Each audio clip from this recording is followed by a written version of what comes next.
In a recent analysis of 27 countries and their investment in public media, the US, like in many of these rankings, has some room for improvement. So we ranked 25, and it just so happens that a lot of those 24 countries ahead of the US also rank higher in press freedom.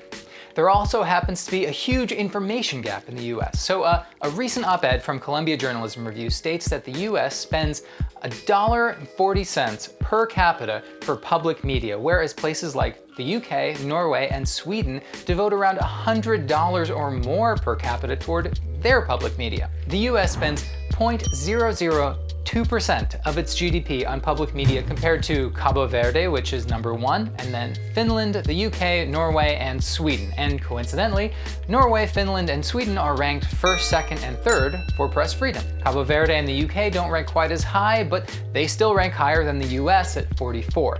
Most of these countries rank higher in press freedom than the US. Though not all. India spends several times more on public media than the US, and they're terrible for press freedom. So one metric obviously doesn't have to coincide with the other, though funding seems to be indicative of a country's valuation of journalism.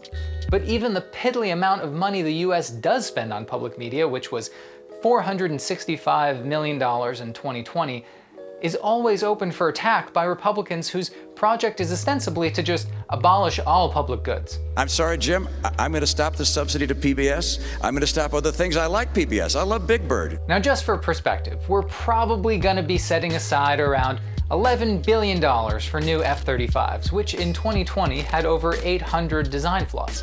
Apparently, this is necessary because even with our thousands of aircrafts and flying doom machines, without F-35s, we'll be left with a capability gap, which evidently is more dangerous than the knowledge gap we've been developing for a couple decades now.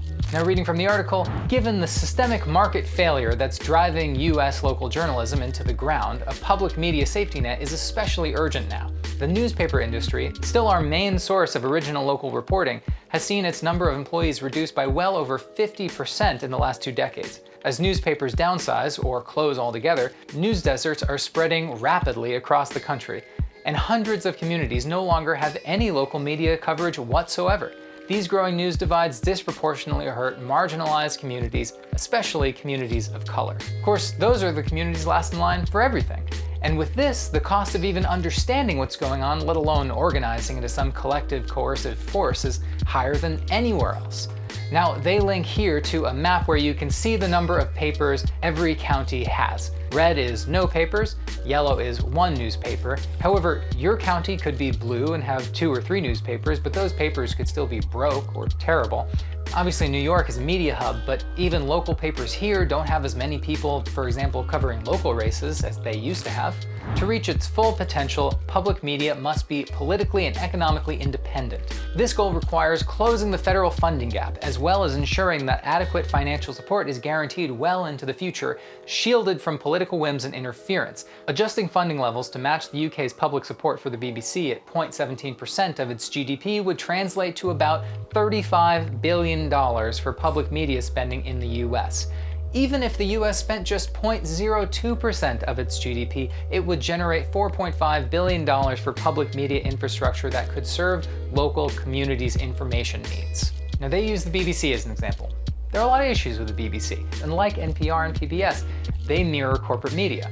But for a second, fill your imagination with this alternative, maybe suicidal America that tempts our enemies to invade us because of the capability gap we've exposed by only buying 40 deeply flawed F-35s instead of the 80 we're set to. And we take the savings and increase our public media spending by 1,000%. Because of that $4.5 billion went to a public media safety net, that has the potential to be consequential. Now, obviously, that's a fantasy. We're gonna go with the planes. But there have been some proposals to address this.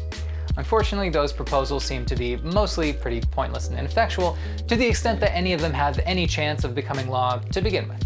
But the Future of Local News Act would establish a committee to put together a report within a year of their first meeting.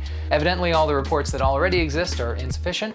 And there's the Local Journalism Sustainability Act, which would provide tax credits to incentivize people to sign up for local papers, and businesses to advertise with local papers, and for local papers to hire journalists. Probably other legislation I'm unaware of, but tax credits seem to not quite meet the moment. And since the pandemic, newspapers that were already being squeezed were forced to lay people off just to compensate for the losses in ad dollars. So if local journalism is ever going to be able to thrive and come to serve poor and rural communities and communities of color that are underserved by the current model, we're going to need to do a lot better than just handing out tax credits or setting up commissions to issue reports that are only going to reveal what we already know, which is that journalism needs to be considered a public good, and it can't be a public good when a purely profit-driven model drives media toward ever more concentrated ownership.